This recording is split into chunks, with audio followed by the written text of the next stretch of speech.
Today I got the Landcruiser in. We're going to pull the injectors out, going to replace them. Yeah, pretty sure they're stuffed, so this will be a little bit of a how-to on replacing injectors in a Toyota 1.8Z. Yeah, we'll see how we go. So first things first, I'm going to rip this intercooler off the top, pull off the air piping behind it, and I'll pull the inlet manifold off as well. Yeah, and then that should expose the injector pipes and the injectors. So we'll hop into that.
When you get to the point of pulling the inlet manifold off, you'll get to a point where you come to about halfway down the center of it, and you'll find that the manifold bolts are behind the injector pipes. You can see that. You'll just have to pull the injector pipes off to get to those manifold bolts, and it doesn't matter anyway because the pipes like to come off, so that's fine. Injector pipes are pretty easy to get off. Just see them there on the back of the pump. You want to just undo all your nuts off there and all your clamp nuts as well. You won't be able to get to those back ones until you pull the front ones off before, and they just unscrew off the top of the injectors there. There's not much to it really. And then you can just wiggle them out of the way of those manifold bolts, and they can either come off in between if you've got all the clamps undone, or they can come off with the manifold. Either way, it doesn't matter.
Alright, so I've got the injector pipes off and the manifold off.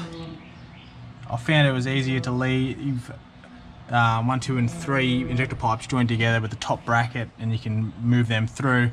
Number 5 you have to undo completely, and that one you can slip out by itself. 4 and 6 you can leave them joined together at the top.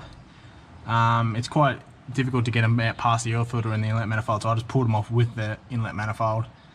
If you separated them at the top, you could probably get them through, but yeah, it was going to be just a bit of stuff around, so I didn't worry about it.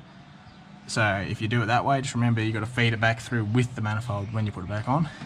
So now what I'm going to do is just pull the gaskets off the head, and I'll pull this leak-off pipe off all the injectors, and then we'll be ready to pull the injectors out.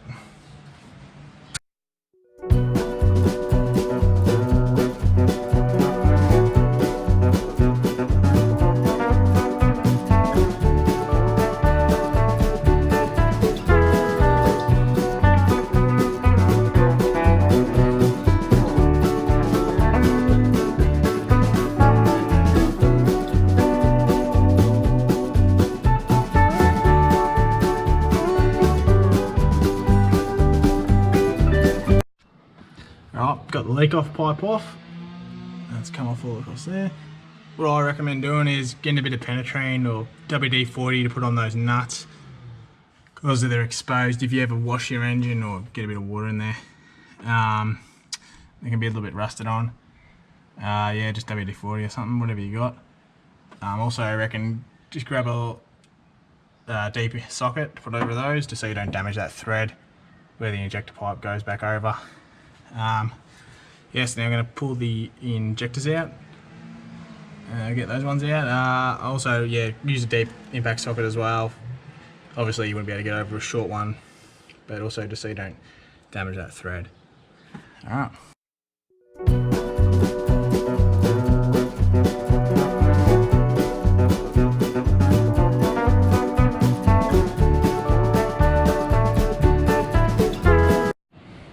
Right, so we've got the injectors out, as you can see.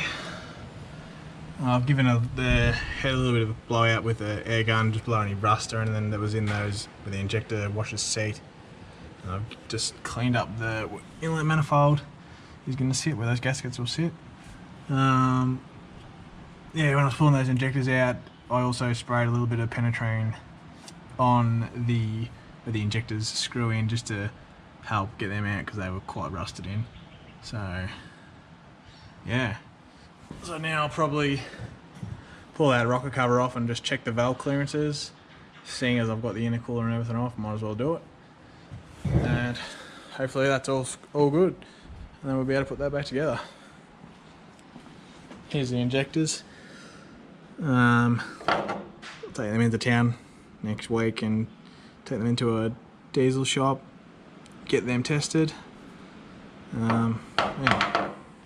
So lay that all out nice and neatly, and I'll clean this manifold up too, got a bit of oil on it. Yeah.